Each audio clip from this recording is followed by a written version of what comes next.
Concernant les pyramides de Gizeh en Égypte, on nous rapporte dans les actualités qu'une nouvelle galerie a été découverte et que cette découverte pourrait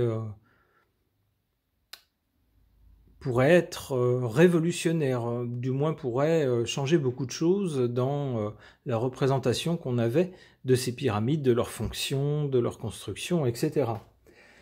Alors c'est pour moi l'occasion de m'interroger sur ces pyramides qui intriguent tout le monde depuis des générations, depuis des siècles.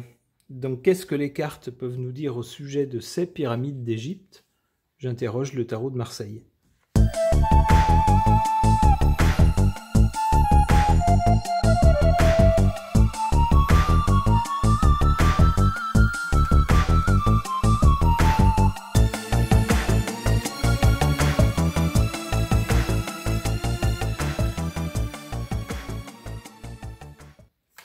Alors ici, on a la roue de fortune. Alors j'en profite pour faire un petit clin d'œil à un désormais célèbre cartomancien qui m'a fait remarquer que je disais la roue de la fortune, alors que sur la carte il est noté la roue de fortune. Donc fil voyance, si tu regardes cette vidéo, tu vois que j'essaye de faire attention en lisant exactement et ne plus faire la faute. Et j'essaye de dire la roue de fortune et non pas la roue de la fortune. Tu as raison, c'est pas ce qu'il y a d'écrit. Il y a écrit la roue de fortune. Donc si vous ne connaissez pas Fil Voyance, je vous recommande sa chaîne. Il fait d'excellents tirages et parfois captivants sur certains sujets, toujours intéressants, souvent amusants également. Alors, donc cette roue de fortune semble nous signaler un changement. Donc c'est bien ce qu'on nous dit dans les actualités, que la découverte de cette nouvelle galerie pourrait changer des choses. D'ailleurs, le battleur, au présent, ici, nous parle soit de quelque chose de nouveau, alors de nouveau dans les faits ou de nouveau dans les conceptions. Ici, on a le démarrage de quelque chose de nouveau. Attention cependant avec le résultat, ici, avec la Lune souvent déçoit, promet des choses qu'elle ne tient pas, ou alors ne dit pas tout, etc. Il y a des choses, une partie des choses qui sont dévoilées, mais il y a toujours une partie qui est cachée. Donc avec la Lune vient en quelque sorte refroidir, mitiger l'enthousiasme du battleur, qui est la carte numéro 1, c'est-à-dire on est plein d'énergie, on se lance, on est enthousiaste, on voit, on se vante presque déjà du résultat alors qu'on a à peine commencé.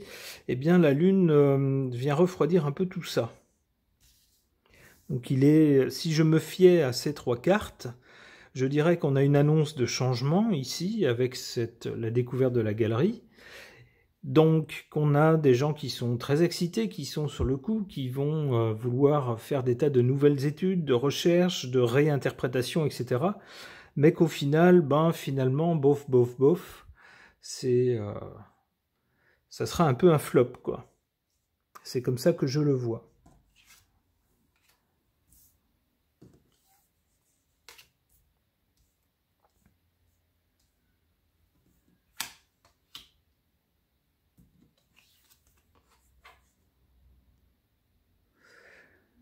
En défaveur, donc, concernant ces pyramides et cette nouvelle découverte, on a la carte du monde.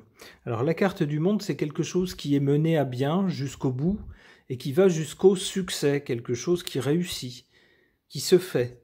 Eh bien ici, la carte est en position défavorable, en position basse, en position faible.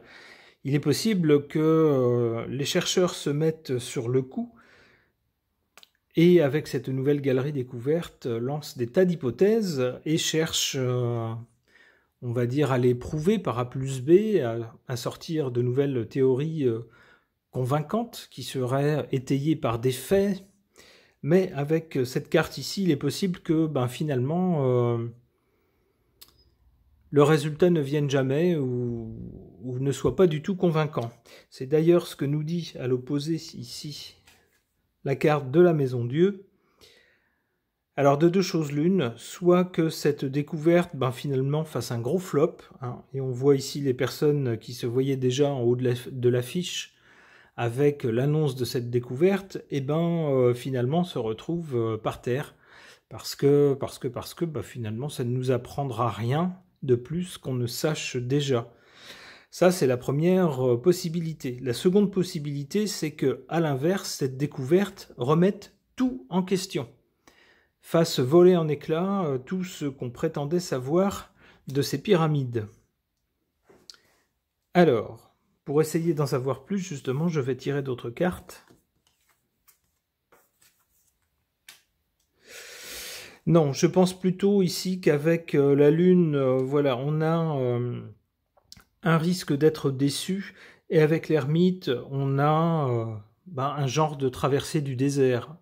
Des gens qui se retrouvent, peut-être les gens qui se sont emballés un peu vite, vont se retrouver un petit peu tout seuls, et vont un peu ramer pour la suite des événements, avec des choses qui n'arrivent pas, des résultats qui n'arrivent pas, etc.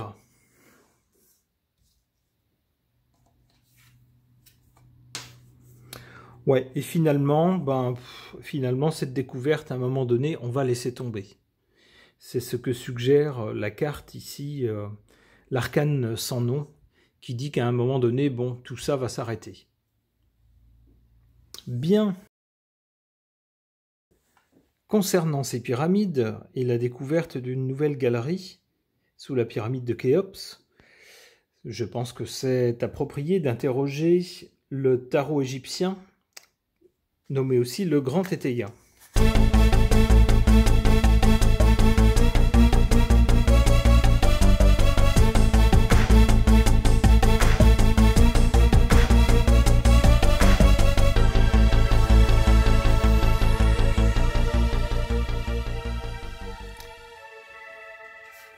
Ici, du côté de l'origine, on nous parle de justice, donc pour être juste dans les découvertes, il ne faut rien garder secret, il ne faut pas passer certaines choses sous silence, sinon on a un savoir tronqué, partial, qui ne reflète qu'une demi-vérité, etc. Donc si l'on veut être juste, il faut mettre toutes les choses sur la table. Donc là on nous dévoile effectivement la découverte d'un nouveau souterrain. Mais on nous dit qu'il faut être prudent, donc ne pas trop s'enthousiasmer. On voit ici sur cette carte une personne qui a devant elle, par terre, un serpent. Donc ne pas s'avancer trop vite, sous peine de recevoir un coup de bâton ou de se prendre un mauvais coup. Donc, regardez où l'on met les pieds, regardez où l'on va et réfléchir avant d'agir ou de parler. Du côté de l'avenir ou de la conséquence, c'est très clair. De la même façon qu'avec le jeu précédent, avec le tarot de Marseille, on avait au bout de quelques cartes du côté avenir l'arcane sans nom qui mettait fin à l'objet du tirage. Ici, on a la carte du deuil, de la mort. Donc quelque chose qui se termine. Bon.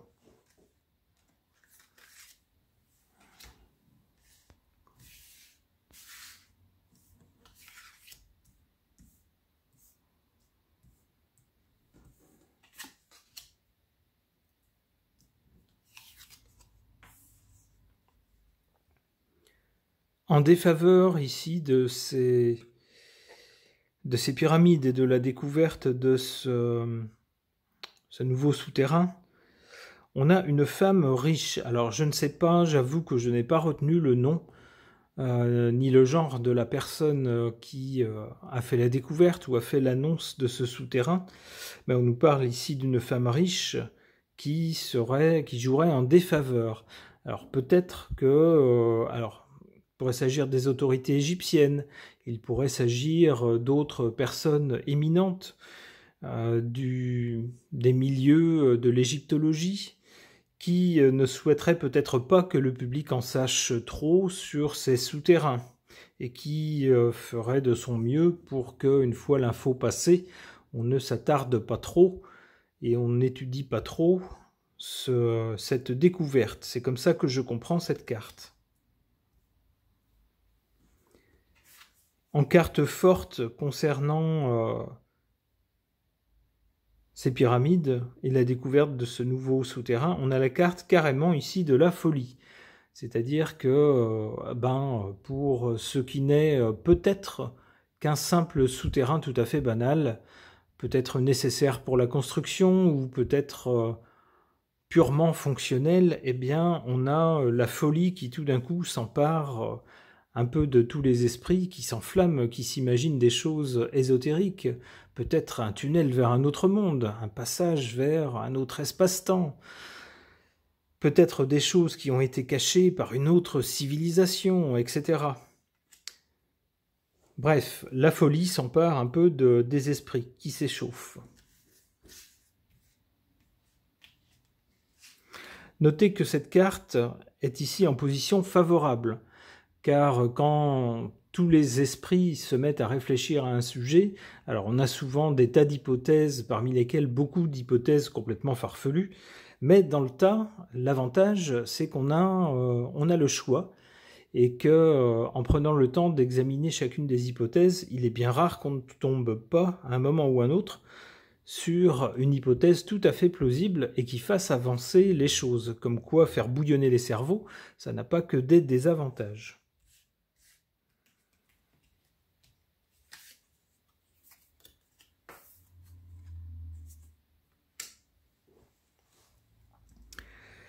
Alors ici avec la carte du deuil, bon, j'aurais pu me contenter de cette carte-là, qui semble clore le sujet. J'ai voulu tirer une autre carte, une carte supplémentaire.